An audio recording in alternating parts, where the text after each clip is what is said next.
Hi everyone, welcome to the bare minimum education. तो आज हम डिस्कस करेंगे 7 नवंबर 2022 की द हिंदू और द इंडियन एक्सप्रेस का न्यूज़पेपर एनालिसिस।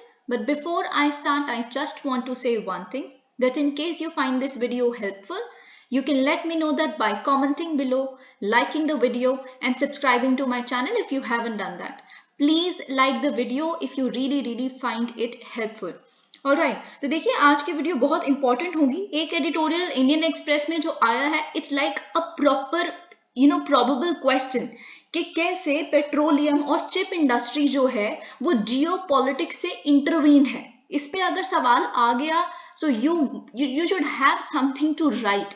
ओके, तो एक बहुत ही अच्छा एडिटोरियल है, बहुत ही अच्छा एनालिसिस किया हुआ है पेट्रोलियम सेक्टर और चिप इंडस्ट्री यानी कि टेक इंडस्ट्री, सेमीकंडक्टर इंडस्ट्री का भी, गिवन द फैक्ट क्योंकि यूक्रेन क्राइसिस चल रहा है, यूक्रेन कॉन्फ्लिक्ट चल रहा है, आपको पता है यूएस और चाइना का भी कॉन्फ्लिक्ट चल रहा है at least at the economic level. तो सेमीकंडक्टर्स के ऊपर भी वॉर आपको पता है, और पेट्रोलियम तो आपको पता ही है किस तरह से रेट्स वेरी कर रहे हैं। Russia is coming to the picture, we have been importing a lot from them and all of that. तो ये क्वेश्चन बहुत ही प्रोबेबल है। Alright, so let's get started with today's analysis. COP27 puts climate compensation on agenda for the first time. तो देखिए finally क्या हुआ है, आपको पता है COP27 इजिप्ट में जो अब होगी अराउंड 2 हफ्तों तक ये पूरा समिट चलेगा। तो उसमें जितने भी डेलीगेट्स हैं हर एक कंट्री के लेट नाइट टॉक्स के बाद, बहुत सारी नेगोशिएशंस के बाद फाइनली उन्होंने डिसाइड किया है, जो COP27 के प्रेसिडेंट है उनको अफर्म किया है, ठीक है हम तैयार हैं कि जो एक बहुत ही सेंसिटिव इशू है कि क्या रिच नेशंस को पुअर नेशंस को कॉम्पनसेट करना चाहिए कि उनकी वजह से, क्योंकि डेवलप्ड आप हुए, जो इंडस्ट्रियल रेवोल्यूशन कब का हुआ है और आप तब से डेवलप हो रहे हैं, और आपके इस डेवलपमेंट की वजह से सफर कौन कर रहा है? छोटे छोटे देश। जो मालदीव्स है, it is on the verge of getting submerge under the water.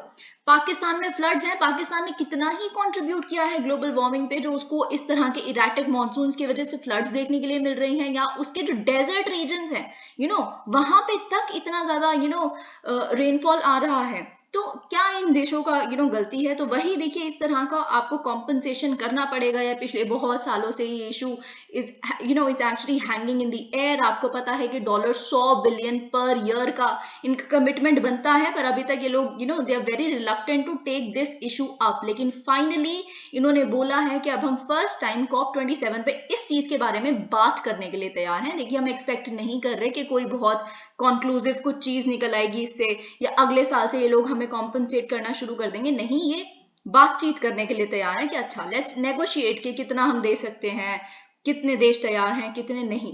Okay, तो for more than a decade wealthy nations have rejected official discussions on what is। अब देखिए, जब भी आप अपने इन्वायरमेंट का सेक्शन पढ़ते हैं ना, तो उसमें आप लॉस एंड डैमेज ये फ्रेज जरूर पढ़ते हैं। तो लॉस एंड डैमेज की डेफिनेशन है क्या? कितना लॉस और डैमेज डेवलपिंग नेशंस को हुआ है, या लीस्ट डेवलप्ड नेशंस को हुआ है डेवलप्ड नेशंस की वजह से, उनकी डेवलपमेंट की वजह से। इसकी डेफिनेशन, कोई पैरामीटर, कोई आप कह सकते हैं कोई थ्रेशोल्ड है ना, क्या डेफिनेशन है, या कितने फंड्स बेसिकली ये प्रोवाइड करने के लिए तैयार हैं, ठीक है। तो इस पे बेसिकली अभी तक कोई प्रॉपर कंक्लूजन नहीं निकला है।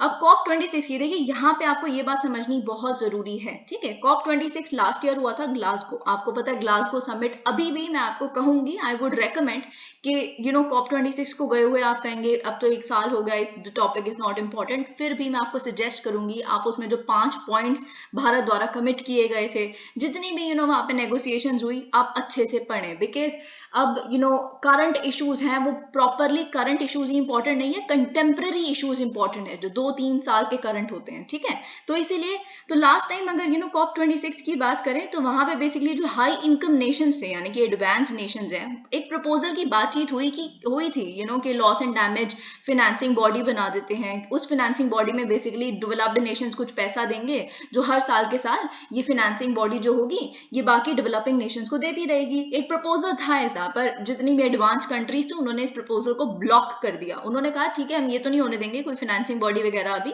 पर आप क्या करते हैं, 3 साल डायलॉग करते हैं, 3 साल के लिए सलाह मशवरा करते हैं, डिस्कशन करते हैं कि कैसे फंडिंग होगी। तो 3 साल तक तो हम कोई कंक्लूसिव कुछ चीज देखेंगे ही नहीं, तो वही आपको ये बात समझनी है, ठीक है।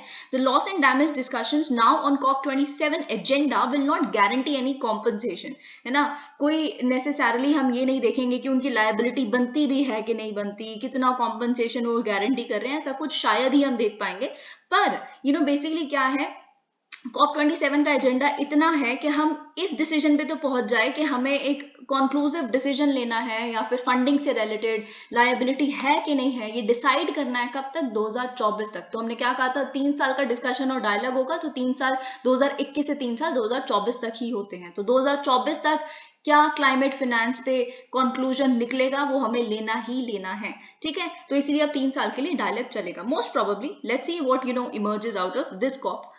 Okay, the issue could generate even more tension. अब देखिए, अब कुछ समझने की कोशिश करिए, हर चीज में जियो पॉलिटिक्स इंटरवीन्ड है। डू नॉट बी सरप्राइज अगर हर पेपर में, चाहे वो GS2 है भी नहीं, GS3 में भी अगर कोई स्पेसिफिकली इन्वायरमेंट पे क्वेश्चन आता है, या अगर GS1 में भी कोई इन्वायरमेंट पे क्वेश्चन आता है, जो बिल्कुल आता है, अगर आपको पता है, आप ट्रेंड जानते हैं, तो उसमें अगर जियो पॉलिटिक्स का एक एंगल आपसे पूछा गया है, या फुल फ्लेजेड क्वेश्चन अगर इन्वायरमेंट का भी जियो पॉलिटिक्स से रिलेटेड है, तो आप सरप्राइज ना हो, क्योंकि ऐसा हो सकता है, क्योंकि एट द करंट मोमेंट हर चीज जियो पॉलिटिक्स से रिलेटेड है ऑलमोस्ट, ठीक है। तो वही अगर हम यहाँ पे देखें, इस साल का COP27 और ज्यादा प्रीवियस कॉन्फ्रेंसेस के कंपैरिजन में बहुत ज्यादा टेंशन क्रिएट कर सकता है, क्योंकि बात यह है, यूक्रेन की वॉर चल रही है।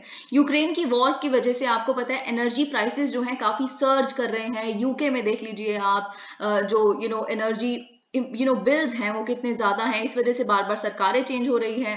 अगर हम बात करें जर्मनी की, what Russia is doing, Russia ने अपना एक वेपन यूज करना शुरू कर दिया, जिस वेपन को हम विंटर वेपन कहते हैं। विंटर वेपन में क्या होगा, वो गैस सप्लाई नहीं करेंगे, तो यूरोपियंस जितने भी हैं they would freeze, and of course they would have to come to their knees, and कुछ उनको कॉम्प्रोमाइज करना पड़ेगा यूक्रेन वॉर पे, एंड ऑल ऑफ दैट, ठीक है। तो ये सब कुछ हम देख रहे हैं। And the risk of economic recession, of course economic recession का बहुत बड़ा रिस्क है। इन्फ्लेशन देखिए आप 10%, 10.5%, 11% यूरोपियन कंट्रीज में, ठीक है। तो ये भी है एडवांस। अब देखिए इतना ज्यादा जब इकोनॉमिक क्राइसिस, अब ये सारे इकोनॉमिक क्राइसिस चल भी एडवांस नेशंस में ही रहे हैं, तो इतने इकोनॉमिक क्राइसिस के चलते हुए जब उनकी कमिटमेंट्स अभी अपने लोगों को कॉस्ट ऑफ लिविंग कम करके देने की है, या फिर एनर्जी प्रोवाइड करने की है, या फिर साथ ही साथ में यूक्रेन को भी ये लोग वेपन्स और एड दे रहे हैं, तो फिर कहाँ से वो लोग प्रॉमिस कर पाएंगे कि वो फंड करेंगे पुअर नेशंस को, जो उनको क्लाइमेट मिटिगेशन एडेप्टेशन के लिए चाहिए। लेकिन यहाँ पे भी एक सिल्वर लाइनिंग है, वो है जर्मनी। अगर आप देखें जर्मनी के, I think in Indian express if I am not wrong, लेकिन वो इतना इंपॉर्टेंट नहीं है, इसलिए हम स्पेसिफिक कंट्री का एडिटोरियल नहीं डिस्कस करते कि कंट्री के डिप्लोमेट्स क्या कह रहे हैं, पर फिर भी यहाँ पे I would read it briefly कि जर्मनी एक सिल्वर लाइनिंग है, क्योंकि जर्मनी एक एडवांस नेशन होने के बावजूद, और जर्मनी खुद कहीं ना कहीं यूक्रेन के वॉर में आप कह सकते हैं इंटरमिंगल्ड है ना। तो फिर भी जर्मनी ने बोला है, देखिए जो डेवलपिंग नेशंस हैं, या फिर जो लीस्ट डेवलप्ड नेशंस हैं, they rightly expect more solidarity from the rich countries. वो बिल्कुल सही है अपने पार्ट पे, अगर वो हमारी तरफ से कुछ ज्यादा एक्सपेक्ट करते हैं, और जर्मनी बिल्कुल तैयार है इस चीज के लिए। हम क्लाइमेट फाइनेंसिंग पे भी बातचीत करने के लिए तैयार हैं, और साथ ही में हम डैमेज और लॉसेस पे डेफिनेशन क्या होनी चाहिए इस पे भी डायलॉग करने के लिए बिल्कुल तैयार हैं। Okay, Germany wants to launch, इन्होंने यही बोला है कि जर्मनी चाहता है कि हम एक प्रोटेक्टिव शील्ड क्लाइमेट रिस्क के अगेंस्ट लॉन्च करें at the conference, an initiative it has been working on। अब देखिए ये एक ऐसा इनिशिएटिव है जो ऑलरेडी लोग इस पे काफी काम चल रहा है जर्मनी द्वारा, बांग्लादेश और घाना के साथ साथ, ठीक है। तो बेसिकली बांग्लादेश के डिप्लोमेट्स ने भी यही कहा है, it's a very good thing, finally हम कुछ कॉन्क्रीट, कुछ ठोस बात देखेंगे अब, वरना आज तक तो कुछ भी ऐसे ही कमिटमेंट, ग्लोबल वार्मिंग कम करनी है, बस ये 2-4 बातें सारे बोल के साइड पे हो जाते हैं। So it's let's see what happens. 19 killed as plane crashes into Tanzania lake. देखिए मैं आपको एक चीज बताना चाहती हूँ, डिजास्टर्स का जब हमने कॉन्सेप्ट डिस्कस किया था, तब भी ये मैंने खुद का एक ब्रॉड एनालिसिस आपको दिया था।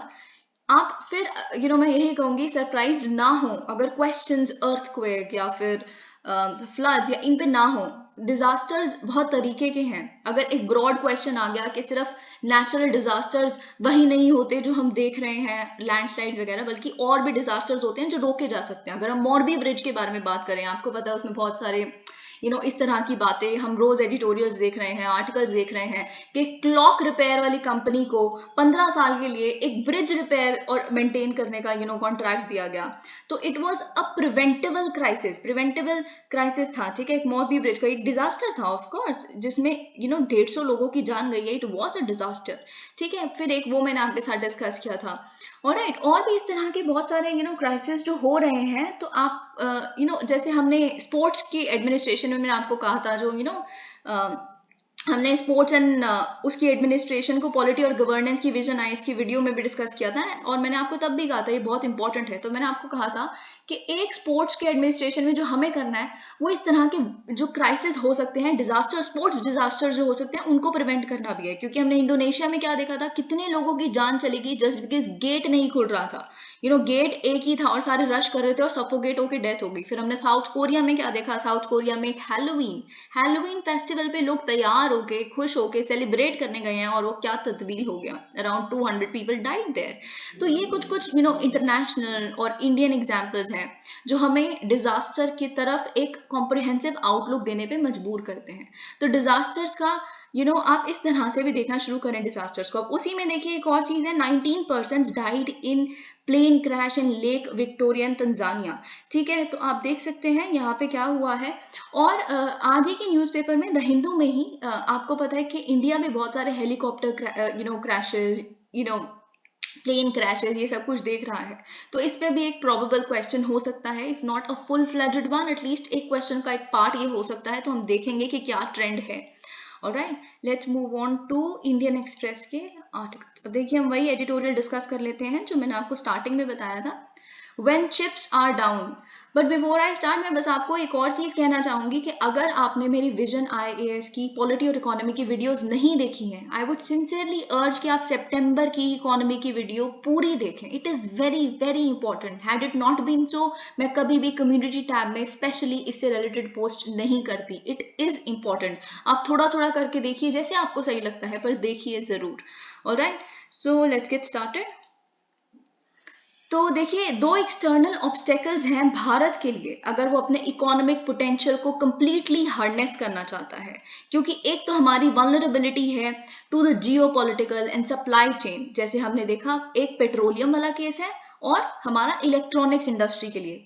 पेट्रोलियम और हमारी इलेक्ट्रॉनिक इंडस्ट्रीज, अगर इन दोनों सेक्टर में इंडिया सेल्फ सफिशिएंसी, आत्मनिर्भरता, कुछ भी इकोनॉमिक एज चाहती है, तो हम बहुत हद तक निर्भर हैं किन पे, एक्सटर्नल सर्कमस्टेंसेस पे, जियो पॉलिटिक्स पे, ठीक है।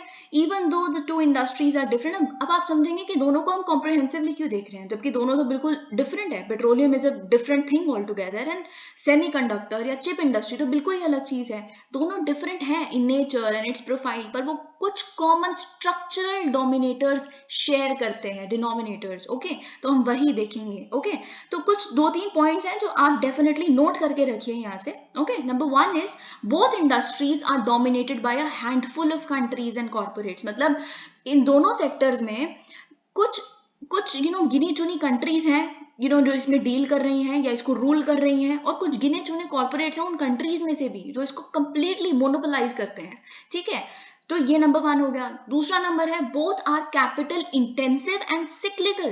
कैपिटल इंटेंसिव क्या होता है कि जिसके अंदर बहुत इन्वेस्टमेंट करनी पड़ेगी इससे पहले कि वो आपको प्रॉफिट ला के दें। आपको मशीन सेटअप करनी है, आपको बहुत बड़े बंकर्स बनाने हैं, आपको इंफॉर्मेशन टेक्नोलॉजी में बहुत सारी इन्वेस्टमेंट करनी है। So very very capital intensive. And cyclical का मतलब क्या होता है? सिक्लिकल का मतलब होता है, जैसे कि मैंने आपको अपनी विजन IAS की एक्सप्लेनेशन वीडियो में सिक्लिकल और स्ट्रक्चरल स्लो डाउन को डिफरेंशिएट करके बताया था। वैसे ही सिक्लिकल का मतलब होता है जहाँ पे एक टाइम पे प्रॉफिट्स आएंगे, फिर आना ही आना है, क्योंकि जब प्रॉफिट आ गया तो फिर लॉस आएगा, बूम, फिर उसके बाद डूम, मतलब आप एक टाइम पे बहुत प्रॉफिट जनरेट करेंगे, फिर नहीं भी कर सकते, फिर प्रॉफिट जनरेट करेंगे, फिर आप लॉस देखेंगे बहुत ज़्यादा। तो इसमें बहुत रिस्क टेकिंग सेक्टर्स हैं दोनों ही, ठीक है। तो बोथ सिट एट द नब ऑफ इंटरडिपेंडेंट। अब एक और पॉइंट आप यहाँ से ले सकते हैं, वो ये है कि दोनों ही जो इंडस्ट्रीज हैं, दोनों ही सेक्टर्स जो हैं, वो इंटरडिपेंडेंस के लिए कॉल आउट करते हैं। क्योंकि अगर आप कोई कंट्री अगर चिप इंडस्ट्री में डील करती है, अगर आप उसे ट्रेड नहीं कर रहे, तो आप कैसे खुद की कंट्री में उसका एडवांटेज उठा भी कैसे पाएंगे? So you have to be interdependent on से यूएस और चाइना, जो भी आप गल्फ नेशंस को अकेला छोड़ ही नहीं सकते। देखिए, आपको अगर याद होगा जब नुपुर शर्मा वाली जो कंट्रोवर्सी हुई थी हमारे इंडिया में, तो बहुत ज्यादा गल्फ नेशंस ने उसका काफी ज्यादा बोला था कि गलत है, इंडिया से इस तरह की स्टेटमेंट नहीं आनी चाहिए। तो इंडिया की जो रूलिंग पार्टी है अभी प्रेजेंट टाइम पे, वो उन्होंने it was very quick to suspend और उन्होंने टर्मिनेट कर दी थी उनकी पार्टी की मेंबरशिप नुपुर शर्मा की। तो इसीलिए क्योंकि गल्फ नेशंस को आप नहीं वो कर सकते। Of course I am not going into the politics of it, let's keep that aside for a minute, okay. तो गल्फ नेशंस के द्वारा इस तरह का क्योंकि हम उनसे तेल लेते हैं, 80% तेल हम उनसे लेते हैं, हम उनको कैसे उनके कंसर्न्स को नहीं अकोमोडेट कर सकते? तो इस तरह से, ठीक है। और हम क्या देखते हैं यहाँ पे, both are in the crosshairs of international geopolitics. दोनों, अगर जियोपॉलिटिक्स इस तरफ तो प्रॉफिट, जियोपॉलिटिक्स खराब हुई तो आपके लिए लॉस, ठीक है। हम देखेंगे कि ये कुछ ब्रॉड पॉइंट्स हैं, 4-5 जो आपको नोट करने हैं, इसकी एक्सप्लेनेशन पूरे एडिटोरियल में दी हुई है। And both are characterised by technological dynamism. Yes, I will explain to you कि कैसे, अगर देखिए टेक्नोलॉजी रोज इवॉल्व हो रही है, कल कुछ और था, आज कुछ और है। तो अगर आप खुद को अपडेट नहीं करेंगे तो आप वाइप आउट हो जाएंगे। पहले सोचा जाता था तेल सिर्फ आप निकाल सकते हैं जैसे भी जो प्रॉपर वेल्स हैं, ऑयल वेल्स, फील्ड्स, इस तरह के, उसी से सिर्फ तेल आएगा, पेट्रोलियम आएगा। लेकिन नहीं, शेल गैस क्या है, या फिर शेल रॉक में से तेल निकालना, ये सब क्या है? ये जो यूएसए ने किया, ये इन्वेंशन है, डायनामिज्म है। आप इन्वेंट नहीं कर रहे, आप अपडेट नहीं कर रहे, so you will be wiped out, okay.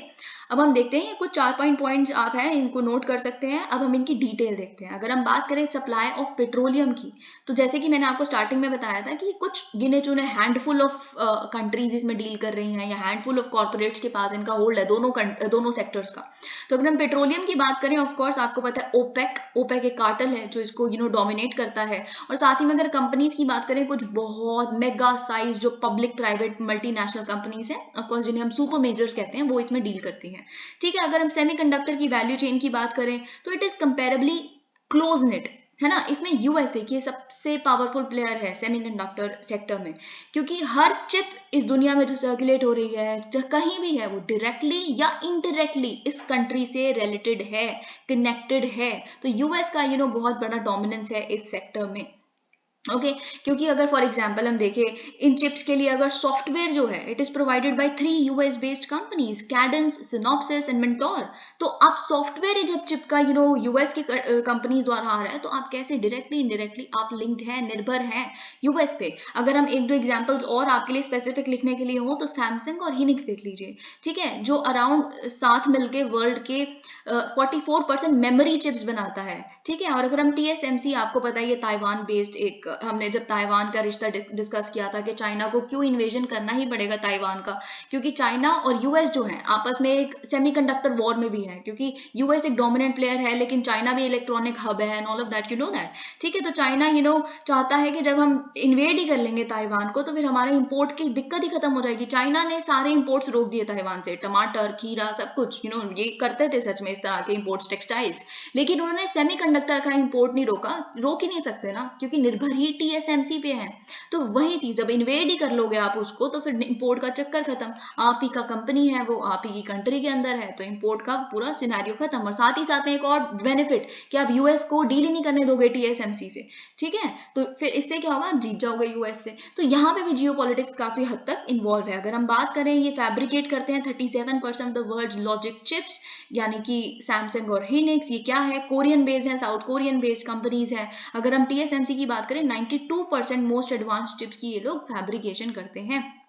Okay अब हम साउथ कोरिया की और ताइवान दोनों की बात देखें तो दोनों को प्रोटेक्ट कौन करता है militarily? United states of America. तो यहाँ से भी आप यूएस से लिंक्ड है। The US is however not the only कॉग in the semiconductor lifestyle, और भी कुछ है, ठीक है, क्योंकि बहुत सारे और क्रिटिकल कॉग्स हैं।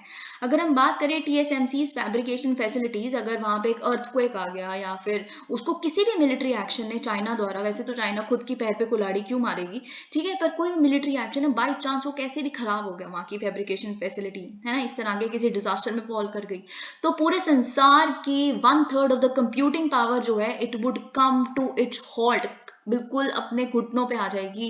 5G नेटवर्क कोलैप्स हो जाएगा, इकोनॉमिक लॉस इतना बड़ा होगा that it would amount to trillions of dollars, ठीक है।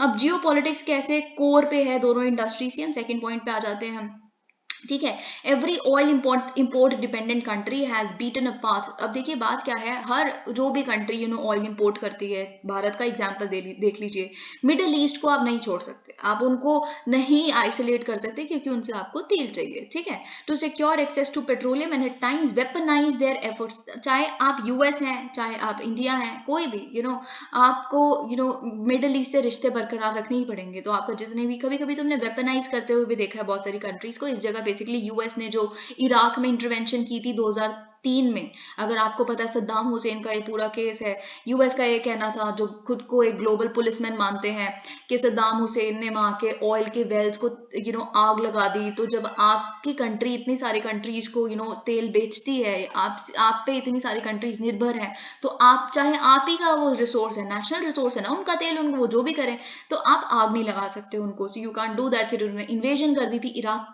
की इन्वेजन कर दी थी 2003 में, ताकि वो बेसिकली क्या कर सके, अपने हिसाब का एक बंदा जो फेवर करता हो यूएस को, उस तरह का वहां पे एक इलेक्शंस करवा के उस तरह के इंसान को यहाँ पे ला सके, है ना। पर इस तरह की चीजें आप देख सकते हैं।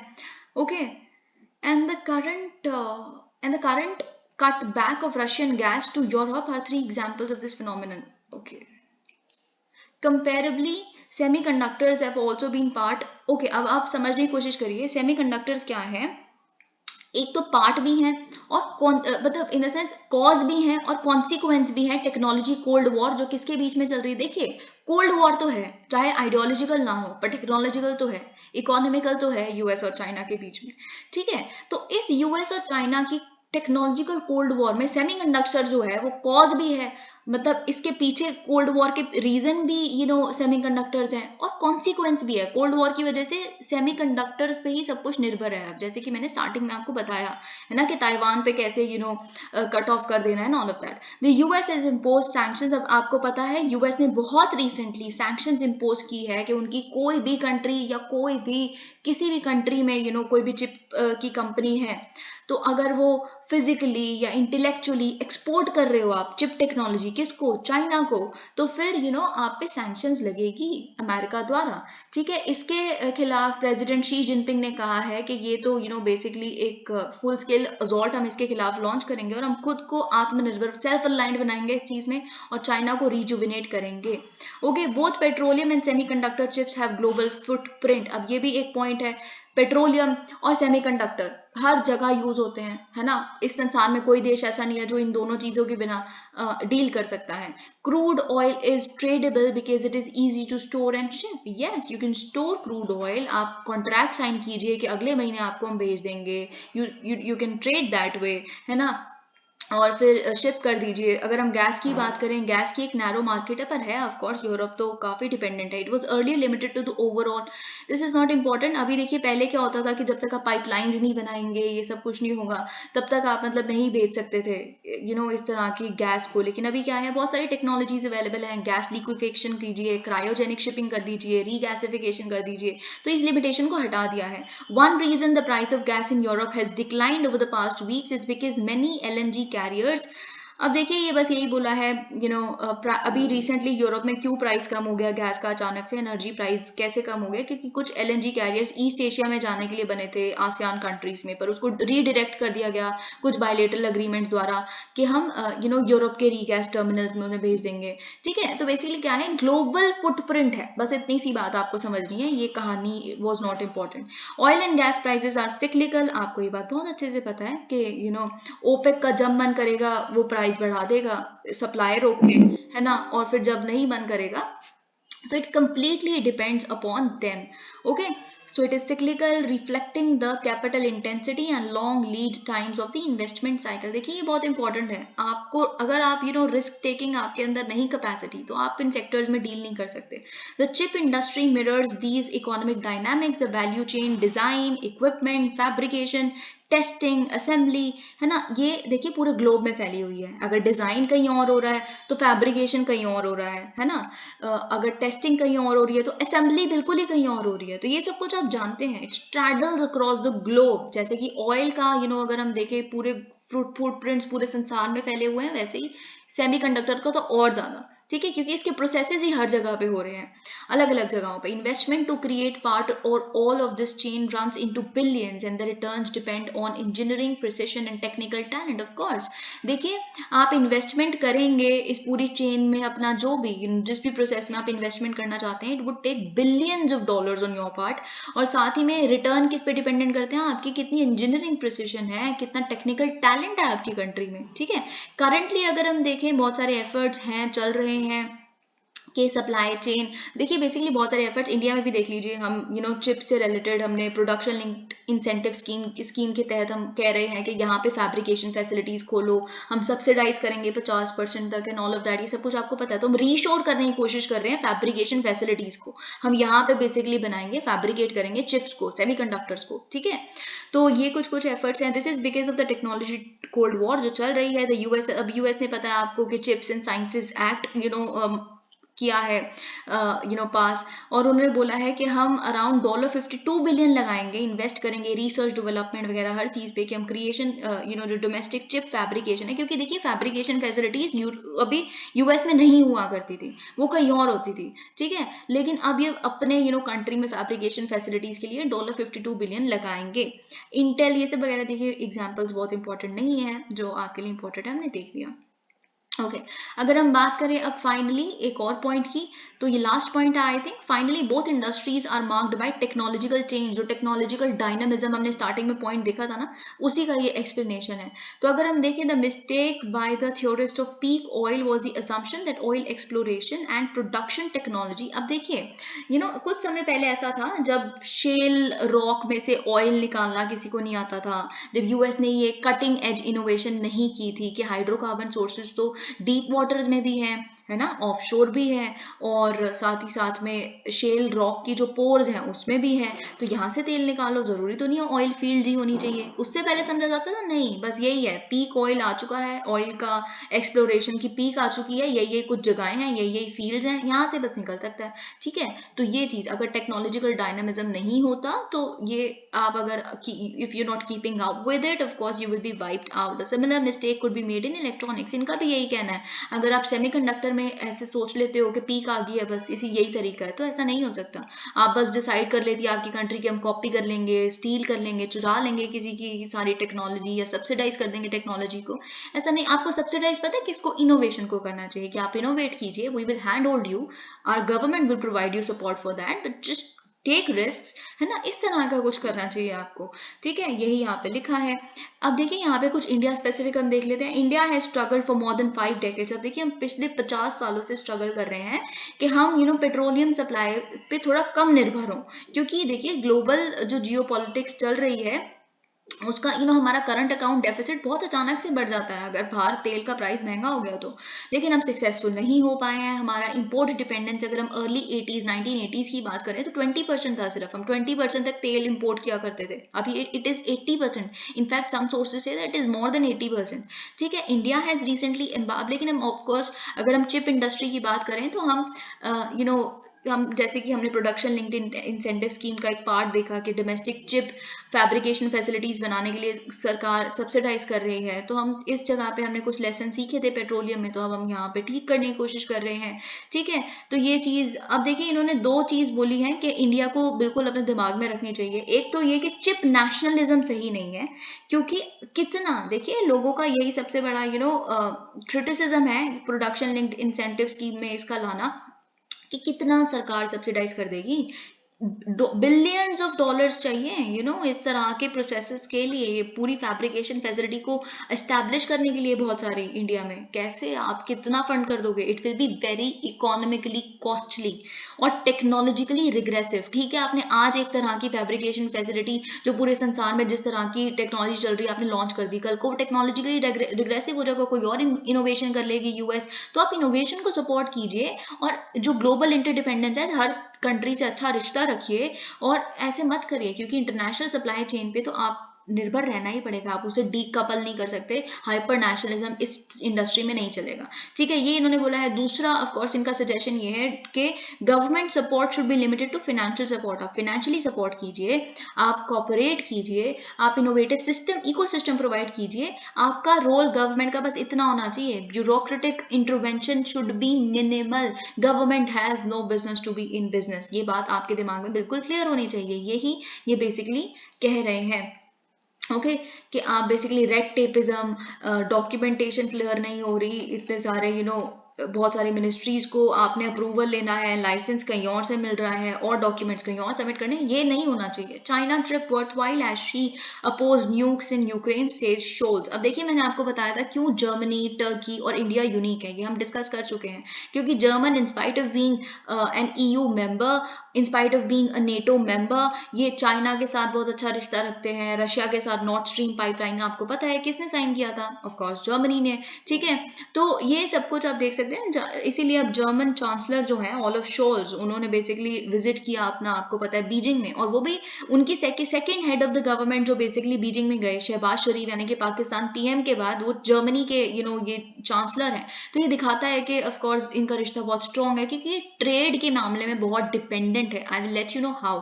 ओके, तो ओलफ शोल्ज ऑफ कोर्स इनको बहुत क्रिटिसाइज किया जाता है, क्योंकि बात ये है कि G7 लीडर जो है उसमें से कोई भी अच्छा रिश्ता अब नहीं चाइना के साथ रखता, क्योंकि कोविड पैंडेमिक से लेके अभी तक किसी भी G7 लीडर ने कोई उनसे बातचीत नहीं की है खास। तो शोल्स की विजिट ऑफ कोर्स बहुत क्रिटिसाइज की जाती है कि आप बैलेंसिंग एक्ट परफॉर्म करते हो, चाइना के साथ भी अपना बेस्ट निकालना चाहते हो एंड ऑल ऑफ दैट। ठीक है, तो इन्होंने लेकिन बोला है, देखिए मेरे लिए बस इतना काफी है कि शी जिनपिंग ने न्यूक्लियर वेपन्स को अपोज कर दिया, क्योंकि इनकी ज्वाइंट स्टेटमेंट हमने डिस्कस की थी जिसमें यह बोला था कि यूक्रेन की वॉर पे किसी को भी न्यूक्लियर वेपन्स नहीं यूज करनी चाहिए। यही इंडिया की पोजीशन है, ये बात आपको पता है। और मिस्टर जयशंकर, क्योंकि अब नवंबर 7 और 8 को आपको पता है कि रशिया गए हुए हैं, तो उनसे भी हम कुछ इस सिमिलर लाइंस पे ही बातचीत देखेंगे। शी ने बोला है, शी ने देखिए बोला था जब ओलफ शोल्ज गए थे कि हम जॉइंटली अपोज करते हैं दोनों मिलके यूज और threat of use of nuclear weapons. आप यूज कर रहे हैं या आप डरा रहे हैं कि हम यूज कर देंगे, तो दोनों ही गलत है। पर ऑफ कोर्स रशिया को उन्होंने ओपनली क्रिटिसाइज तो नहीं किया चाइना ने, पर ये बोला कि न्यूक्लियर वेपन्स नहीं यूज होने चाहिए। शोल्स आपको पता है बहुत बार क्रिटिसाइज किए जाते हैं कि वो कुछ ज्यादा ही निर्भर है चाइना पे, अपनी इकोनॉमी उन्होंने बहुत ज्यादा इस तरह की स्ट्रैटेजी अपनाई हुई है कि वो एक्सेसिवली एक्सपोज करती है उनकी इकोनॉमी को चाइना पे। ठीक है, तो क्योंकि बहुत बड़ा ट्रेडिंग पार्टनर है, आपको हम पहले भी बता हम डिस्कस कर चुके हैं, वो key to limit possible replications should the. Okay, अब इन्होंने बोला है ओलफ शोल्ज ने, देखिए ये बात मुझे पता है, लेकिन हमारे पास एक क्लियर प्लान है, हम डाइवर्सिफाई कर रहे हैं। अगर हम कुछ चाइना को बेच रहे हैं या उनसे खरीद रहे हैं, तो हम दूसरी कंट्रीज में भी सेम चीज और से खरीदना और बेचना शुरू कर रहे हैं, ताकि अगर कल को हमारे रिश्ते बर्बाद हो गए चाइना और हमारे यूएस की वजह से, तो हमें करना ही पड़ेगा उनसे रिश्ता बर्बाद। अगर कल को ऐसा हो गया तो हम, ऐसा नहीं है कि हमारी इकोनॉमी बिल्कुल बर्बाद हो जाए, और जो वर्ल्ड वॉर के टाइम पे हमारी यहाँ की जो करेंसी जंक बन गई थी, ये तो मैं खुद से आपको बता रही हूँ, जो इनकी करेंसी उस टाइम पे एकदम जंक करेंसी बन गई थी, जिसकी वैल्यू कुछ भी नहीं थी, पेपर रद्दी के भाव बिकी थी इनकी करेंसी, सड़कों पे पड़ी रहती थी, वैसी हालत ना हो जाए कहीं हमारी। ओके, वैसे तो नहीं होगा, I was just a little exaggerating it. Okay, अब इन्होंने बोला है we have a clear plan and we are following it through and that means diversifying for all the countries we trade with। ऐसा नहीं है कि चाइना के साथ ही सब कुछ डाइवर्सिफाई करेंगे, बल्कि सारी कंट्रीज के साथ जो रिश्ता है इनका, हर चीज को डाइवर्सिफाई करना शुरू करेंगे।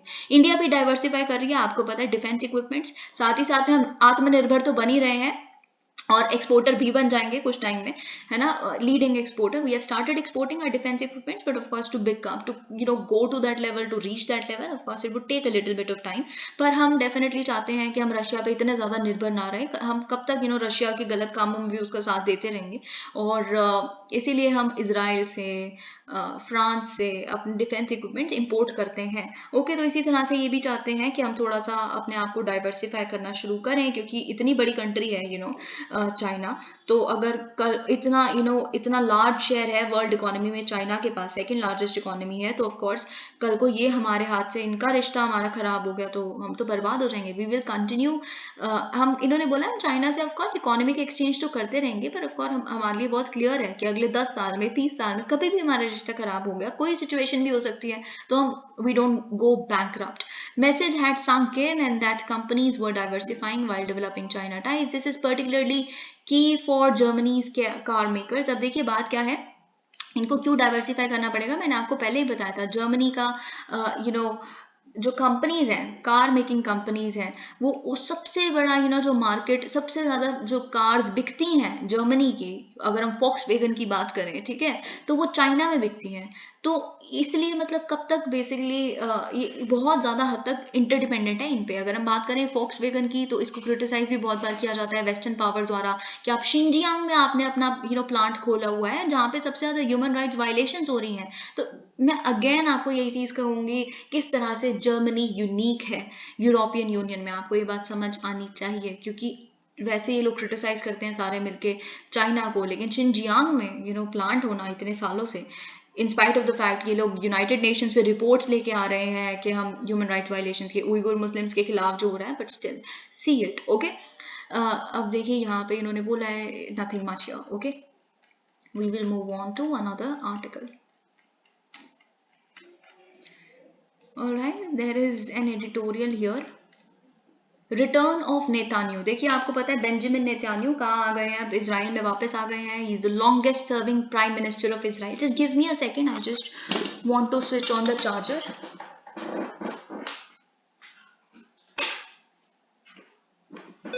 आपको ये बात पता है कि बेंजामिन नेतान्याहू जो एक फार राइट आप कह सकते हैं एक प्राइम मिनिस्टर हैं, जो फाइनली दोबारा इजराइल में उन्होंने अपना कम बैक किया है। ओके, अब हम देखते हैं। ऑफ कोर्स देखिए इजराइल में मैंने आपको स्टार्टिंग में भी बताया था एक बार, जब हमने डिस्कस किए थे इनकी इलेक्टोरल क्या कम बैक कैसे हुआ कि इनको 65 सीट मिल रही हैं, अब ये मेजॉरिटी सरकार बना लेंगे। लेकिन इजराइल में कुछ भी लेफ्टिस्ट नहीं है, बहुत मिनिमल लेफ्टिस्ट है, बहुत मिनिमल। वहां पे सब राइट है। अब राइट से आप कितना दूर हो या पास हो वो डिपेंड करता है, सब राइटिस्ट है वहां पे मोस्टली, ठीक है। वहां का जो लेफ्टिस्ट या वहां का सेंट्रिस्ट भी है ना, वो भी ऑलमोस्ट आपको राइट लीनिंग दिखेगा, तो ये बात आपको पता होनी चाहिए। अब देखिए फाइनली आ तो गए हैं बेंजामिन नेतान्याहू, लेकिन ये किसकी अलायंस में आए हैं? एक्सट्रीमिस्ट फोर्सेज हैं इनकी कोलिजन में, इनकी अलायंस में एक्सट्रीमिस्ट फोर्सेज हैं। वो डेफिनेटली इजराइल की डेमोक्रेसी पे एक बहुत बड़ी शैडो की तरह आ सकता है अगर आप एक्सट्रीमिस्ट हो। देखिए आपको पता है इजराइल क्या है, एक जूइश कंट्री है। अब जूस जो है बेसिकली, और पैलेस्टीन को क्यों नहीं बनने देना चाहते ये लोग फाइनली, क्योंकि ये अरब्स के खिलाफ है। अब मिडल ईस्ट क्या है, कंप्लीटली अरब नेशंस हैं वो, तो मिडल ईस्ट के साथ इनका रिश्ता खराब हो जाएगा जब आप इन तरह के एक्सट्रीमिस्ट लोगों के साथ आपने मिलकर सरकार बनाई है जो अरब लोगों को बिल्कुल डिनाउंस करते हैं, उनके खिलाफ है। तो बहुत मुश्किल से मिडल ईस्ट के साथ इजराइल के रिश्ते ठीक होने शुरू हुए हैं। बहुत सारी कभी भी इनके डिप्लोमेटिक रिलेशंस ही एस्टैब्लिश नहीं थे बहुत सारी कंट्रीज के साथ। फाइनली एम्बेसी खोली है इन्होंने यूएई में and all of that, that, ठीक है। लेकिन ये कहीं वापस खराब ना हो जाए, you don't go back on your feet, ऐसा तो ना हो जाए, ये सबसे बड़ा कंसर्न है। That he might build a durable government only. अब देखिए एक सबसे बड़ी संभावना, और सबसे बड़ी संभावना भी क्या है, ये तो बिल्कुल एक फैक्ट है कि क्योंकि इनको एक अच्छी रीजनेबल कंफर्टेबल मेजोरिटी है इनके पास, 120 सीट्स में से 65 है इनके पास अराउंड, तो ऑफ कोर्स काफी लंबे समय तक इनकी सरकार चलेगी। तो इसकी वजह से it will make matters verse. ऐसा क्यों? क्योंकि जब आप जिनके साथ सरकार में आए हो वो एक्सट्रीमिस्ट फोर्सेज हैं। एक्सट्रीमिस्ट फोर्सेज अगर और आने वाले 5 साल तक रूल कर गए तो इनका रिश्ता मिडिल ईस्ट के साथ, ये पैलेस्टीनियंस के साथ जो गलत कर रहे हैं, और बढ़ता जाएगा।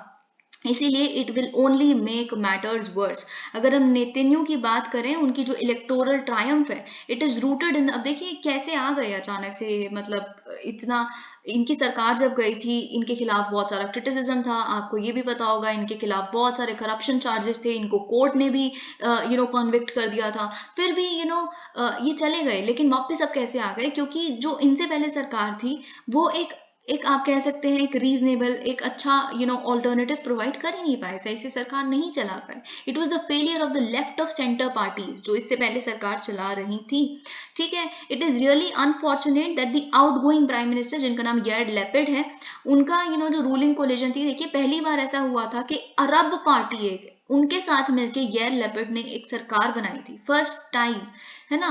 तो बेसिकली बहुत अच्छे आउटकम्स हम बहुत पॉजिटिव चेंज देख सकते थे। बहुत सारा ग्लोब को, पूरे इंडिया के भी जितने एनालिस्ट थे वो भी ये एक्सपेक्ट कर रहे थे कि कुछ हम अच्छा चेंज देखेंगे, पैलेस्टीनियंस के लिए कुछ अच्छा देख सकते हैं, कुछ बायलेटरल अग्रीमेंट्स अच्छी साइन हो सकती हैं, पर ऐसा कुछ भी नहीं कर पाए थे वो। ठीक है, अगर हम बात करें इसराइल की फ्रेंड्स की और पार्टनर्स की, अब वो भी देख रहे हैं कि क्या कॉन्सिक्वेंसेज, क्या रिजल्ट होंगे नेतन्याहू की इस अलायंस की वजह से। It is a regrettable alliance, क्योंकि बेसिकली ये जो अलायंस है रिलीजियस जायनिज्म है ना, इतनी ज्यादा religious extremism, if I go on into the Israeli politics, मतलब वो लोग एक्सट्रीम इन द सेंस के ये जो रिलीजियस जायनिज्म वाले लोग हैं, जो वो ये कहते हैं कि क्यों ही नेशनल सिक्योरिटी में बिल्ड अपना समय व्यतीत करना है, क्यों फोर्सेस बनानी है, क्योंकि जो होना है वो तो होना ही है, उस तरह के आइडलिज्म रिलीजन का। तो इसलिए बहुत डिफिकल्ट है। That includes a number of ultra right wing parties including the Jewish power party. इस लीडर, जो इस पार्टी के लीडर हैं, जिनका नाम है बेन वीर, हमने कल भी देखा था इनके बारे में। ये काफी इनको हम क्यों जानते हैं, क्योंकि अरब्स को बिल्कुल पसंद नहीं करते। इनके जो स्लोगन्स हुआ करते थे, death to the Arabs, of course इन्होंने थोड़ा सा इसको टोन डाउन कर दिया, डेथ टू द अरब्स से लेके डेथ टू टेररिस्ट पे आ गए हैं, पर टेररिस्ट है मतलब इनका अरब्स ही है। ठीक है, ये उन्हीं को जो खिलाफ मानते हैं। अगर हम बात करें नेतन्याहू की, if we will concede lot to Ben Gvir demand, मतलब कि बेसिकली देखिए बेनवीर चाहते हैं कि उनको मिनिस्ट्री ऑफ पब्लिक सिक्योरिटी का चार्ज दिया जाए। तो अगर पब्लिक सिक्योरिटी में ही आप इस तरह के किसी पार्टी के लीडर को दे देंगे, तो आप खुद सोचिए कि कितना डिप्रेशन ये इंसान करेंगे अरब्स का, जो इसराइल में रहते हैं। तो देखिए अरब पार्टी थी, तो मतलब अरब्स भी तो रहते ही है ना इसराइल में। तो अरब जितने लोग हैं वो अराउंड 1/5 बनाते हैं इसराइली पॉपुलेशन का। ठीक है, अगर हम बात करें right wing parties also want to curb the powers of supreme court. ये right wing party supreme court की पावर्स को कर्टेल करना चाहते हैं, क्योंकि नेतन्याहू भी तो कन्वीनियंट है, इनका ट्रायल भी तो चल रहा है ना करप्शन चार्जेस पे, तो ये लोग डेमोक्रेसी के, बिल्कुल फ्रीडम ऑफ स्पीच, एक्सप्रेशन, सबके खिलाफ चले जाएंगे।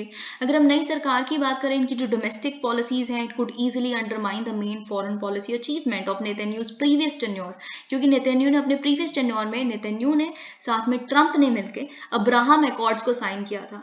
अब्राहम अकॉर्ड्स के तहत बेसिकली इनका गल्फ नेशंस जो है उनके साथ अच्छे रिश्ते, डिप्लोमेसी एस्टैब्लिश करना, इनके बीच में डिप्लोमेटिक रिलेशन ही नहीं थे, बैक चैनल आप मान सकते हैं, हाँ बातचीत थी। तो अब्राहम अकॉर्ड्स काफी बड़ी अचीवमेंट थी। लेकिन अब आपकी, क्योंकि बेनवीर जैसे लोग आपकी पार्टी में आ गए हैं, कोलिजन अलायंस में आ गए हैं, तो फिर आप कैसे इसको सस्टेन कर पाओगे। The normalisation of relations with the Gulf countries has significantly reduce the political isolation of Israel. अभी तक तो सब कुछ अच्छा चल रहा था, क्योंकि नॉर्मलाइज हो गए जब आपके रिश्ते सारे gulf Nations, middle east Nations के साथ, तो आपका पॉलिटिकल, इकोनॉमिक, सिक्योरिटी कॉपरेशन अच्छा था रीजन में। आप इजराइल एकदम आइसोलेटेड कंट्री थी। देखिए मिडल ईस्ट में जो कंप्लीटली अरब आप कह सकते हैं रीजन है, वहां पे यू नो अचानक से एक ज्यूइश वो आ जाती है, एक ज्यूइश गवर्नमेंट है, एक ज्यूइश कंट्री है, तो ऑफ कोर्स आपके खिलाफ ही होंगे सब। आप एक बार उठा के देखिए इसराइल के, हमने डिस्कस भी किए हुए हैं इनिशियली, जब मैंने इनिशिएटिव स्टार्ट किया था, तब मैंने इसराइल में कैसे वॉर्स हुई, 6th war, 6 day war and all of that, ये सब कुछ डिस्कस किया हुआ है। If Netanyahu cedes too much ground to the, okay, ये तो हमने देख लिया। और नेतन्याहू's relations with the US। अब देखिए एक और बात है, मैंने आपको बताया था ट्रंप ने बेसिकली आप कह सकते हैं मीडिएट करके अब्राहम अकॉर्ड्स को साइन करवाया था। लेकिन अब ट्रंप तो नहीं है, रिपब्लिकन पार्टी तो नहीं है, डेमोक्रेट्स हैं यूनाइटेड स्टेट्स में, जो बाइडन जिनके लीडर हैं। ठीक है, तो जो बाइडन और उनकी पार्टी पसंद नहीं करती नेतन्याहू को, क्योंकि ये राइट विंग है और वो लिबरल है। ठीक है, तो इसीलिए इनका रिश्ता बहुत खास हमने नहीं देखा है।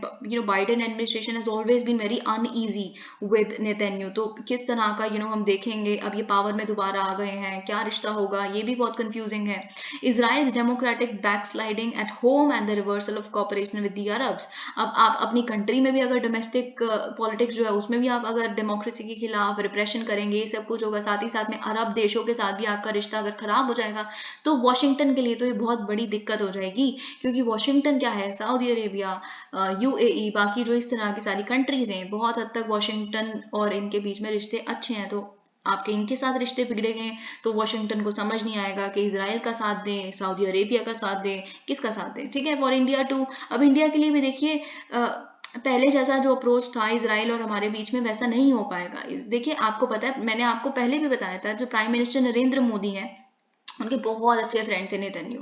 देखिए द फैक्ट भी, क्योंकि अभी प्रेजेंट जो सरकार है वो भी थोड़ी राइट लीनिंग है और नेतन्यू भी राइट लीनिंग, पर ऑफ कोर्स वो बहुत राइट लीनिंग नहीं है, लेकिन जिनके साथ उन्होंने अलायंस किया वो बहुत एक्सट्रीमिस्ट है, ठीक है। तो इट वाज ऑब्वियस के पीएम मोदी बहुत अच्छे, he was actually friends with Netanyahu, and of course उन्होंने बहुत जल्दी कॉन्ग्रेचुलेट भी किया उनको दोबारा पावर में आने के लिए। लेकिन बात यह है कि हमें अब उनको नज करना पड़ेगा नेतन्यू को कि आप प्लीज अरब गल्फ के साथ अपने रिश्ते खराब ना करें, क्योंकि उनके साथ हमारा रिश्ता इकोनॉमिकली जियोपॉलिटिकली बहुत स्ट्रांग है ना। उनसे हम इतना कुछ इंपोर्ट करते हैं, बहुत हद तक हम निर्भर हैं उन पे, हमारे इतने माइग्रेंट्स वहां जाते हैं, तो हमें दोनों में से चूज करने की नौबत ना आ जाए। विंटर फायर्स, देखिए अगर आपसे क्वेश्चन पूछा जाए, जो बिल्कुल हो सकता है, आप कहेंगे हमेशा से ये चीज चली आ रही है, आज तक तो क्वेश्चन नहीं आया, पर हमेशा से तो बहुत कुछ चला आ रहा है, लेकिन क्वेश्चन देखिए कुछ भी आ रहे हैं।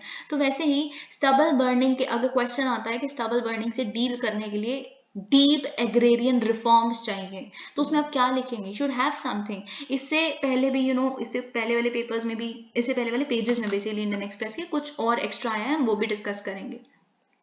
पंजाब में आपको पता है, देखिए बहुत सारी alright, this is Punjab is recorded 29,400। देखिए बात क्या है, मैं आपको सिंपल समझाती हूँ, just let's get down to the point.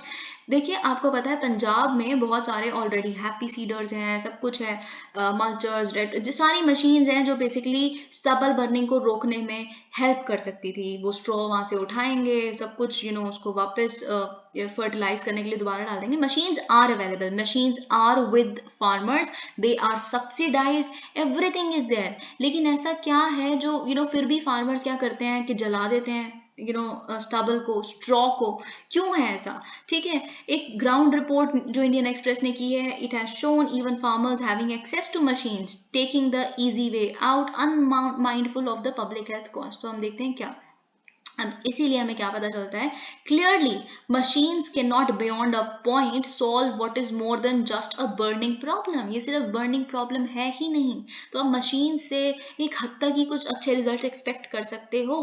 Punjab को क्या करना चाहिए, आप शार्पली रिड्यूस कर दो, मे बी हाफ कर दो अपने जो 3 मिलियन हेक्टेयर्स आप एरिया पैडी कल्टीवेशन के अंडर जो है उसको, आप इतना चावल क्यों उगा रहे हो? आपके पास तो पानी भी नहीं है, इतना वाटर रिसोर्सेज ही नहीं है, और इतनी वाटर इंटेंसिव क्रॉप है ये, ठीक है। सबसे पहले तो आप क्या करो, फ्री इलेक्ट्रिसिटी, देखिए सबसे बड़ा पॉइंट है फ्री इलेक्ट्रिसिटी।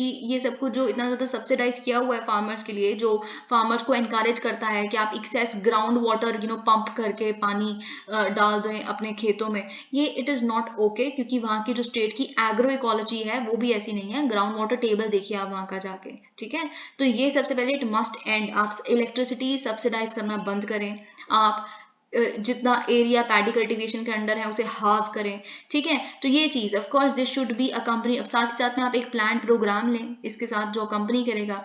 अगले 5 सालों में आप ये जो हाफ पैडी एरिया है उसको कॉटन, मेज, सोयाबीन, अरहर, खारिफ, पल्सेस उगाइए ना, ऑयल सीड्स उगाइए जो हम बाहर से इंपोर्ट कर रहे हैं, ठीक है। इनको इंसेंटिवाइज करिए। कैसे इंसेंटिवाइज करेंगे कि आप जो पहले पैडी उगाया करते थे अब आप ये उगाएं, जब आप एमएसपी देना शुरू करेंगे। दिस इज वेरी बेसिक, आप एमएसपी देंगे तभी तो ये चीज सॉल्व हो पाएगी, इंसेंटिवाइज करेंगे आप फार्मर्स को। ऑलराइट, इसी से रिलेटेड एक और चीज है जो हमें पता होनी चाहिए। देखिए स्टबल बर्निंग पे प्रीलिम्स में भी क्वेश्चन आ सकता है कि क्या क्या फैक्टर्स हैं, तो आपको डायनामिज्म एक टॉपिक का पता होना चाहिए। जैसे ऑयल पे क्वेश्चन आ जाता है कि किस वजह से ऑयल का प्राइस बढ़ रहा है, इस तरह के क्वेश्चन हैं 2020 2021, ठीक है। तो उठा के देखिए, in Punjab high fuel cost keeps farmers away from machines, ठीक है। तो अब देखिए मशीन्स क्यों यूज नहीं करने, अभी तो हमने देख लिया वो मशीन होने के बावजूद यूज नहीं कर रहे, तो क्यों नहीं यूज कर रहे वो हमें यहाँ से पता चलता है।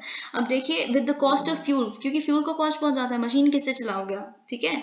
तो आपको अगर मशीन चलानी है तो फ्यूल डलेगा, अब फ्यूल इतना ज्यादा महंगा है, डीजल इतना ज्यादा महंगा है, तो इतना तो जो फार्मर्स हैं वो कमाएंगे नहीं अपनी क्रॉप्स को बेच के, जितना उसमें तेल डलवाने का, डीजल डलवाने का पैसा लग जाएगा, ठीक है। ये चीज alright, and probably it is not just the rental of such machines and higher diesel costs that bog down farmers, but a lack of, अब साथ में क्या है, lack of aggregators। अब देखिए पंजाब सरकार ने क्या कहा कि हम क्या करेंगे, आप क्या करें, जो आपका स्टबल है, जो आपका स्ट्रॉ है, वो आप बायोमास प्लांट्स जो है आसपास, जो इलेक्ट्रिसिटी जनरेट करते हैं, जो कोल यूज करते हैं बेसिकली, या फिर उसमें बेसिकली कोल का कुछ आधा पोर्शन हम इससे जनरेट करेंगे, या बायोमास प्लांट्स में आप अपना इतना स्ट्रॉ बेच सकते हैं। तो कोई आपने कह तो दिया, लेकिन कोई आपने बंदे नहीं रखे हुए इस चीज के लिए जो आके स्ट्रॉ पिकअप करेंगे, या फिर उसको बेल्स में बांधेंगे, या फिर उसको ट्रांसपोर्ट करेंगे। कोई एडमिनिस्ट्रेशन ही नहीं है, कोई ऐसा प्रोग्राम ही नहीं है। ठीक है, साथ साथ में इनका ये कहना है कि बायोमास प्लांट्स जो इलेक्ट्रिसिटी जनरेट करते हैं पंजाब में, वो इतने हैं ही नहीं।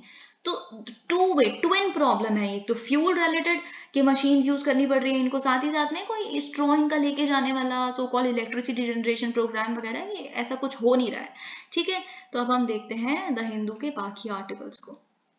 Okay, camera traps renew hope for snow leopard in Kashmir. तो फाइनली क्या हुआ है, सबसे पहली बार रिकॉर्ड किया गया है स्नो लेपर्ड को बाल्टाल जोजिला रीजन में। ठीक है, ये कश्मीर का रीजन है बेसिकली, जो बेसिकली रिन्यू कर रहा है बहुत सारी होप्स को कि अब ये जो एल्यूसिव प्रेडेटर है, जो इधर से उधर कभी दिखता है, बहुत मुश्किल होता है इनको ढूंढना, स्पॉट करना।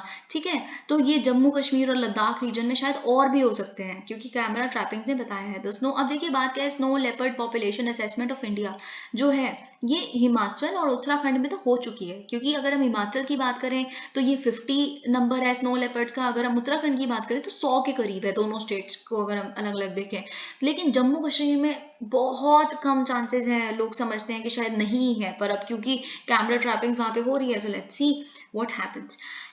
ओके, अब देखिए ये कुछ it is just, I don't even know कि ये बहुत इंपॉर्टेंट है कि नहीं, पर आपके लिए एग्जाम्पल्स के रूप में इंपॉर्टेंट हो सकता है। ओके, अब देखिए क्या है, जरावा ट्राइब जो है बेसिकली, उनका जो हट बनाई गई है, जो उनके हट की शेप है, आई विल टेल यू कौन सी हट, उनकी जो हट की शेप है बेसिकली एक बी हाइव शेप है ना, बी का जो छत्ता होता है उसकी शेप है। अगर हम बात करें शॉम्पन ट्राइब जो होती है, उनकी हट की अगर हम देखें, उसको किससे बनाया गया है, जंगली सुपारी से बनाया गया है। उस जंगली सुपारी की हट में शॉम्पन ट्राइब की एक पिग्स के लिए एक पिंजरा भी है साथ में। अगर हम निकोबारी ट्राइब की उनकी हट की बात करें तो thin stems of local cane, sugar cane की जो थिन स्टेम्स है उससे बनाया हुआ है ना। तो बेसिकली ये हट को अलग अलग बनाने का, अलग अलग ट्राइबल ग्रुप्स के लिए, ट्राइबल कम्युनिटीज के लिए क्या मतलब है, दिखाना चाहते हैं कि किस तरह का लाइफस्टाइल है जो इंडियंस को पता ही नहीं है, कैसे रहते हैं ट्राइब्स, या किस तरह की बास्केट्स यूज करते हैं, किस तरह का अपनी हट्स बनाते हैं, कैसे रहते हैं। तो ये इंसाइट प्रोवाइड कर रहा है उसमें। ठीक है, तो देखिए बात क्या है, ट्राइबल्स में कोई आंसर आता है कि कल्चर को रिटेन करना, इंडिजिनस कम्युनिटीज का, उनको सेलिब्रेट करना, ठीक है, कल्चरल डाइवर्सिटी को, और लोगों को दिखाना, शोकेस करना, okay this is who we are, this is who are people are. ठीक है, तो ये चीज है, in first of its kind bid to showcase the heritage of tribal communities, especially PVTGs। Anthropological survey of India ने ये किया है। उन्होंने बेसिकली क्या किया है, अपने डिफरेंट डिफरेंट रीजनल सेंटर्स पे सेवरल कम्युनिटीज की जो ट्राइबल कम्युनिटीज की हट है उसको रिक्रिएट किया है, उनके द्वारा जो यूज किए गए मटेरियल होता है उन्हीं से बनाया है। ठीक है, अब ये आप देख सकते हैं, इस एफर्ट को नरेंद्र मोदी जी यानी जो हमारे प्राइम मिनिस्टर हैं उन्होंने भी बोला है, it is a laudable effort. Of course जो अवेयरनेस स्प्रेड करता है कि इंडिया की क्या ग्लोरियस ट्राइबल कल्चर है और ट्रेडिशन है।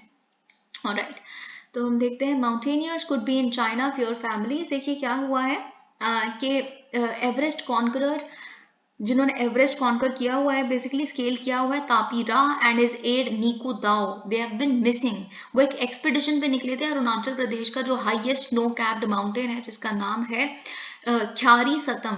तो बेसिकली देखिए क्यों उनकी फैमिलीज का ये मानना है, वो प्रोटेस्ट कर रही हैं, धरने पे हैं कि ये बेसिकली चाइना ने डिटेन किया हुआ है इन्हें। हमें काफी संभव है, इस चीज संभावना है इस बात की कि कैप्टिविटी में चाइना ने रखा हुआ है, उनकी फैमिलीज को फियर है इस चीज का, क्योंकि बेसिकली ये जो 6900 मीटर ये जो माउंटेन है ना, इतना लॉन्ग, वो लाइन ऑफ एक्चुअल कंट्रोल के आसपास बिल्कुल स्थित है। तो इट इज़ वेरी लाइकली, क्योंकि ये यहीं इसी को स्केल करने गए थे, तो वो चाइना ने कैप्टिविटी में इन्हें ले लिया है। Centre issues alert on illegal stay of Bangladeshi nationals in the country.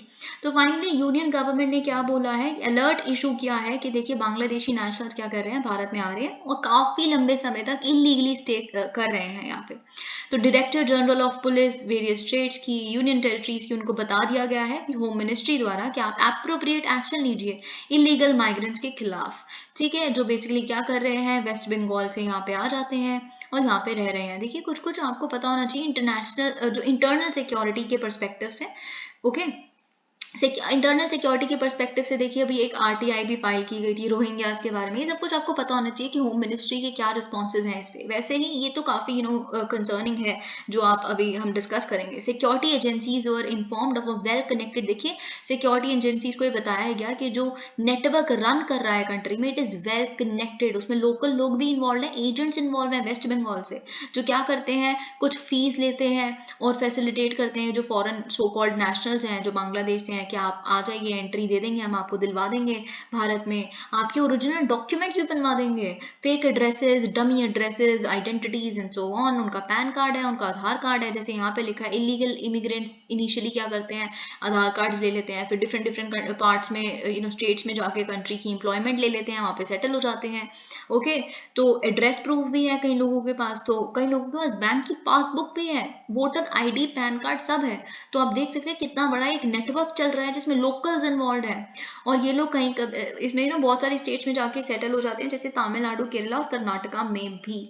Okay, alright, अब देखिए online gaming fraud, ED pursuing China link. आपको याद होगा हमने आईटी ऑफिशियल्स की जो रेड हमने बहुत बार चाइना से लिंक्ड जितने भी कंपनीज हैं या फिर ऑनलाइन गेमिंग एप्स हैं, हम पहले भी देख चुके हैं। तो ईडी इन्वेस्टिगेट कर रही है बहुत सारे केसेस को जो ऑनलाइन गेमिंग फ्रॉड में इन्वॉल्व है, including those against companies run by some China based entities through their dummy Indian directors.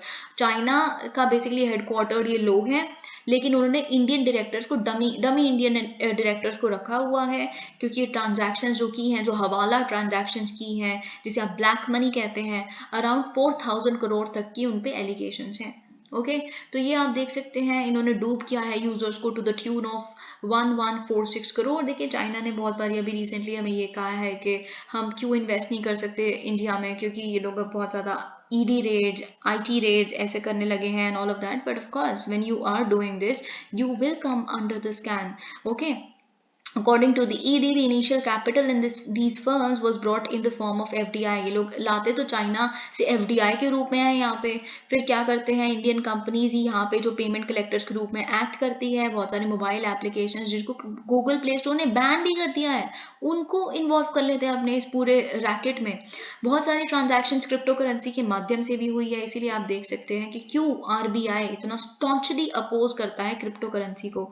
यहाँ तक कि RBI अपनी जो बेसिकली अब डिजिटल करेंसी को लॉन्च कर रहे हैं हम, तब भी उन्होंने बोल दिया था कि देखिए अगर कल को पूरा देश बर्बाद भी हो जाता ना क्रिप्टो करेंसी की वजह से, आपने करना है करें, हम तो कितने टाइम से कह रहे हैं, तो हमें मत कहिएगा, हम सेव नहीं कर पाएंगे। क्योंकि क्रिप्टो करेंसी को जब कोई उसको इंटरवीन ही नहीं कर सकते, जब आप उसमें, जब डिसेंट्रलाइज्ड एक नेटवर्क है, तो हम क्या कर पाएंगे। मदरसाज फेस एन एग्जिस्टेंशियल क्राइसिस। अब देखिए आपको पता है कि योगी आदित्यनाथ की सरकार का जो डिसीजन है कि सर्वे होगा अनरिकॉग्नाइज मदरसाज का उत्तर प्रदेश में, है ना, तो वो काफ़ी आपको पता है क्रिटिसाइज किया गया है बहुत फैक्शंस द्वारा। ये सब कुछ आपको पता है। कुछ कुछ जो हमें मदरसास के बारे में जानना है वो डिस्कस करेंगे, क्योंकि GS1 के पर्सपेक्टिव से माइनॉरिटी इंस्टीट्यूशंस और ये सब वगैरह का कॉन्सेप्ट बहुत इंपॉर्टेंट है, GS2 में भी इवन।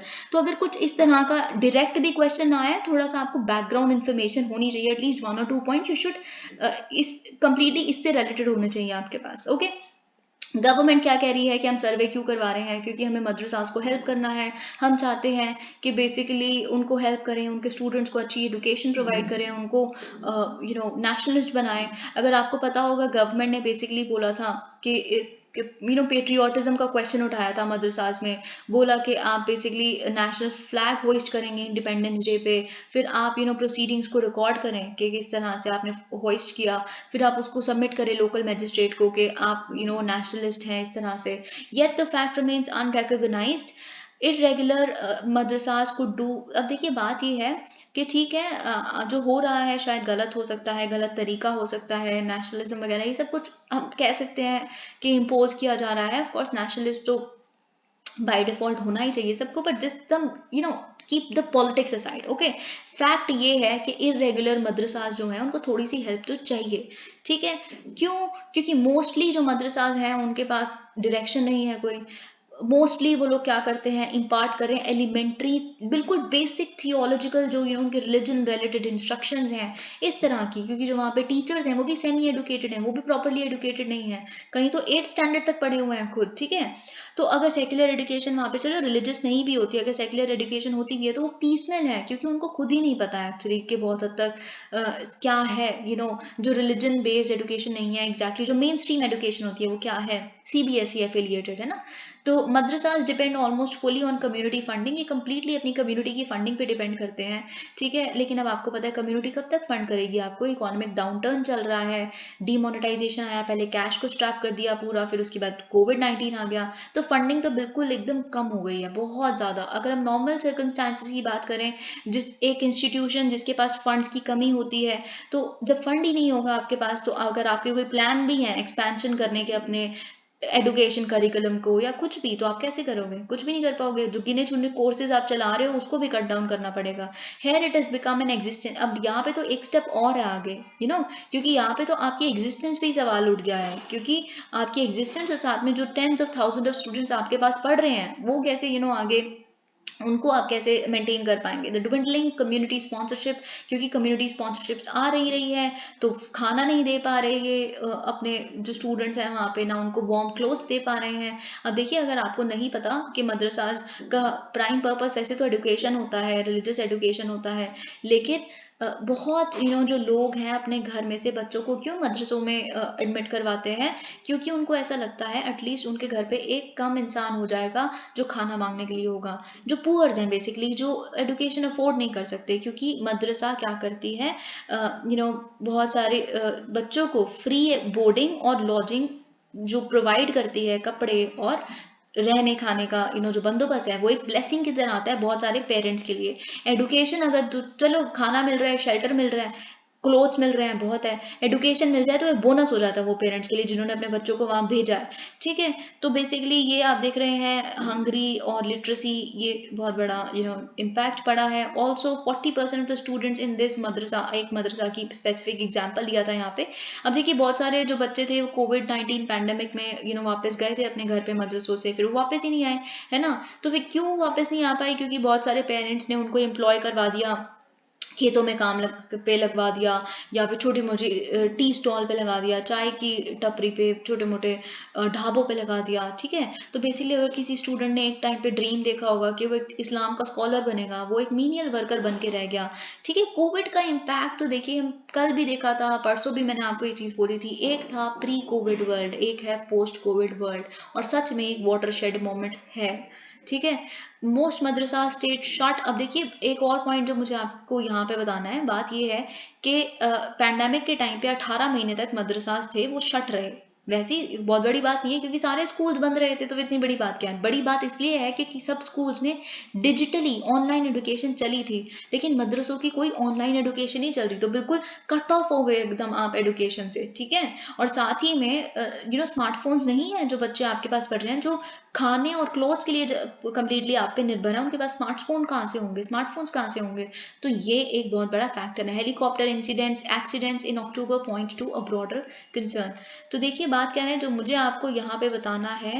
ओके, अगर हम देखें, more than 150 people including pilots, crew and passengers जिन्होंने अपनी जान गंवाई है कमर्शियल हेलीकॉप्टर्स रिलेटेड एक्सीडेंट्स में 1990 से 2019 में, तो 150 पीपल की जान गई है। अगर हम 1998 से 2021 तक की बात करें, 124 मिलिट्री पर्सनल उनकी जान गई है इस तरह के एक्सीडेंट्स में।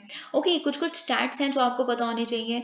अगर हम कमर्शियल हेलीकॉप्टर एक्सीडेंट्स की बात करें, तो 40% जो क्रैशेस हैं वो पायलट की एरर की वजह से हुए हैं। अब एरर क्यों, अगर हम बात करें पायलट की एरर की वजह से, यानी कि उनको प्रॉपर संभालना नहीं आया, टेक्निकल एरर, ये सब वगैरह 40%। अगर हम बात करें हार्श वेदर, जो बहुत बार रीजन दिया जाता है ना, तो हार्श वेदर 19% अकाउंट करता है इस तरह के एक्सीडेंट्स में। अगर हम बात करें केबल हिट यानी कि जो हेलीकॉप्टर इंटैंगल हो जाते हैं, वायर और केबल जो लोकल्स द्वारा टांगी गई होती हैं, केबल तारें, ठीक है, वो 9%। क्योंकि बात ऐसा है कि अगर स्मॉगी वेदर है तो ये केबल्स दिखती भी नहीं है, तो ये 9% इसका बेसिकली अकाउंट करता है। These cables are often not marked. Okay, close to 85% of fatalities due to the commercial helicopter accidents. अब बात ये है, कई लोग समझते हैं रात को एक्सीडेंट होते हैं, नहीं, 85% ऑफ फेटलिटीज जो एक्सीडेंट्स क्रैश हुए हैं वो डे लाइट यानी कि कम्प्लीटली दिन के टाइम पे हुए हैं. 54% while copters were cruising and 37% when the copters were landing. ठीक है, तो टेक ऑफ जो है ना, जो उड़ने का जो टाइम होता है अपना टेक ऑफ करने का, वो सबसे सेफेस्ट पार्ट था फ्लाइट का, ये एनालिसिस बताता है, क्योंकि इसने least number of deaths cause किए हैं 1990 से 2019 के पीरियड के बीच में. एक एनालिसिस जो हुआ है एक्सीडेंट्स का कमर्शियल एयरप्लेन्स के जो इन्वॉल्व करता है 1990 से 2019 के बीच में, उन्होंने बोला है 999 बेसिकली फैटलिटीज हुई हैं across India. However when analysed temporarily the number of accidents involving both helicopters and flights had, अब देखिए पिछले 10 सालों में डेफिनेटली अर्लियर पीरियड के कंपैरिजन में एक्सीडेंट्स तो कम हुए हैं. ठीक है, अगर हम बात करें analysis of the international civil aviation organisations universal safety, अब देखिए बहुत हद तक ये स्टैटिक है, तो आपको कुछ कुछ स्टैट्स तो होने चाहिए अगर आपको कुछ लिखना है. तो आई वुड सजेस्ट कि अगर आप इसकी फिजिकल कॉपी पढ़ते हैं तो आप नोट डाउन करके रखें खुद के पास. ठीक है, Analysis of the International Civil Aviation Organization's Universal Safety Oversight Audit Program shows some broader concerns with Indian. अब Indian aviation standards में क्या कंसर्न है ऐसा. ठीक है, तो हम देखते हैं 8 ब्रॉड एरियाज इन्होंने स्टडी किए थे, जिसमें से 6 एरियाज में 6 पैरामीटर्स में हमने वर्ल्ड एवरेज से अच्छा परफॉर्म करता है इंडियन एविएशन स्टैंडर्ड, लेकिन 2 में वी आर लैगिंग. एक है पर्सनल लाइसेंसिंग और पर्सनल लाइसेंसिंग एंड ट्रेनिंग, और दूसरा है सिविल एविएशन ऑर्गेनाइजेशन. ये एक काफी कॉन्क्रीट पॉइंट है आपके लिए. These 2 areas broadly deal with the अब ये दोनों एरियाज लाइसेंसिंग ट्रेनिंग और एविएशन ऑर्गेनाइजेशन दोनों डील करते हैं बेसिकली कि रेलिवेंट एविएशन एजेंसी स्टेट द्वारा एस्टैब्लिश भी हैं कि नहीं, सपोर्ट किया जा रहा है उनको क्वालिफाइड पर्सनल द्वारा कि नहीं, एडिक्वेट फाइनेंशियल रिसोर्सेज हैं कि नहीं. ठीक है, they also involve implementation of documented processes या प्रोसीजर, वो प्रॉपर इम्प्लीमेंटेशन हो रही है. Okay, to ensure that the personnel and organizations meet the established requirements before they are licensed to fly. Licence देने से पहले आप क्वालिफाइड भी हो कि नहीं हो, इसमें आप लैक कर रहे हो. ठीक है, a poor score in licensing regime and organizational processes when read along with the fact that over 40% of helicopter accidents were due to pilot errors. Of course आपने देखा पायलट एरर्स की वजह से 40% एक्सीडेंट्स है, तो मतलब क्या है, लाइसेंसिंग क्वालिफाइड लोगों को नहीं हो रही, ट्रेनिंग नहीं हो रही प्रॉपर, सिविलिएशन ऑर्गेनाइजेशन प्रॉपर नहीं है, तो इसीलिए 40% सबसे बड़ा जो वेटेज आ रही है एक्सीडेंट्स की वो पायलट एरर की वजह से ही आएगी, क्योंकि प्रॉब्लम बहुत डीप है इन एक्सीडेंट्स के पीछे, है ना. तो ये चीज़. अब लास्ट आर्टिकल जो है आज का वो है, alright, Indian black honey bee is a western Ghats discovery. तो फाइनली क्या हुआ, एक नई स्पीशीज, एक एंडेमिक हनी बी की हुई है भारत में. वेस्टर्न घाट्स को एंडेमिक है, वहाँ पे सीमित है इनकी जोग्राफी, इनका स्प्रेड. नाम है इनका, अगर हम साइंटिफिक नेम देखें, Apis karinjodian. Okay, Apis karinjodian. Apis तो आपको पता है, नाम से ही पता चल जाता है, हनी बी का साइंटिफिक जीनस है. ठीक है, तो अब देखिए फाइनली ये black honey bee, Indian black honey bee, क्योंकि ब्लैक इन कलर है. ओके, तो इससे पहले देखिए लास्ट टाइम जब हनी बी इंडिया में से कोई डिस्कवर हुई थी, उसको डिस्क्राइब किया गया था एपिस इंडिका. इंडिका से आपको पता चल रहा है 1798 में फैब्रिकियस ने ये बेसिकली इसको डिस्कवर किया था. Apis indica, indica of course comes from India.